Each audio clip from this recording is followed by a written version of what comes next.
Pagod na ang mga Diyos sa bawat lalaking nilalang.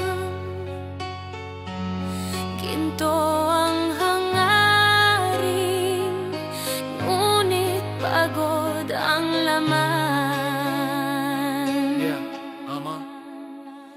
Ginto sa lupa, dugo sa kamay, mga lalaking alipin ginawang buhay. Adamo at mga kapwa, pagod na sa dilim. Ngunit ang mga Diyos, tahimik lang sa hangin. Si Enki lumuhod sa tubig ng Eridu, tumingin sa refleksyon, nakita ang luha ng tao. Di ko na kayang lumikha ng panibago, panahon na upang sila'y matuto. Ang tubig ay nagiliwanag, umalo ng sinag, bulong ng hangin, buhay ang karunungan. Sa isip ng Diyos, sumibol ang sagot, isang babae upang ituloy ang pag-ikot. Tinawag sininghur sa Diyosan ng paglikha, sa silid ng Eridu, lihim ang himala.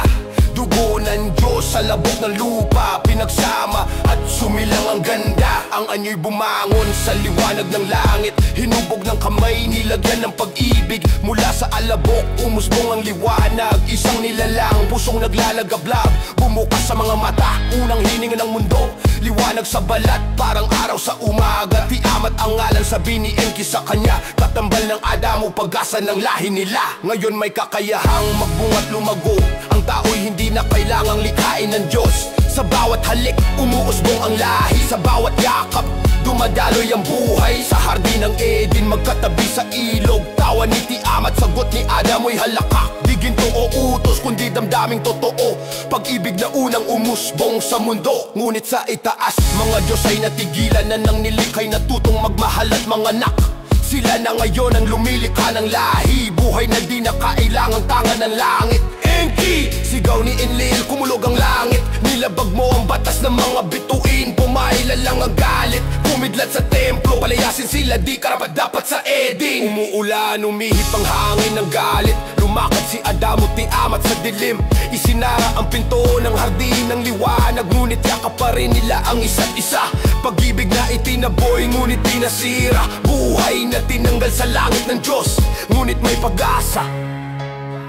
Sa lupa, sumibol, Tahimik na nanood si Enki sa ulap, ngunit ngiti ang sagot sa hatol ng langit. Silang binhi ng pag-asa ng mundo, silang lahi, awit ng mga bituin. sa dugo ni Enki at halik ni Tiamat, nabuo ang sangkatauhan sa apoy ng pag-ibig. Ang lahi ng tao, tagapagmana ng liwanag, isinilang mula sa alabok, ngunit itinaguyod ng puso.